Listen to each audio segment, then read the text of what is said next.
Tak ideme teraz vyskúšať vo Filipínskych horách jednu takú miestnu špecialitu. Volá sa balut. Vajíčko je veľmi teplé, vyzerá ako vajíčko, ale je to vlastne niečo medzi vajcom a kuriatkom. Takže skúsim to dať, alebo zjesť ako miestny. Je to prvýkrát v mojom živote. Keď sa však pozriete bližšie, tak je to ešte vlastne nie celé vajíčko.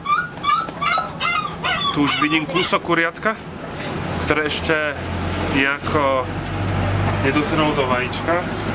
Zoberiem ako miestny sos, áno. To je vlastne cesnak, cibulo a ocot. Nalejeme. Čo to poviem?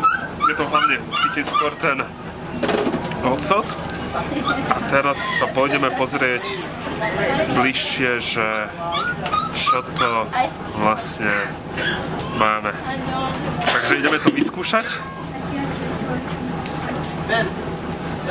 Oberáme a musím povedať, že by sa mi do toho príliš chcelo, ale keď sme tu, tak treba vyskúšať. Tu tak už je vidieť, že sa tvorí vajíčko. No ideme to teda vyskúšať, takže...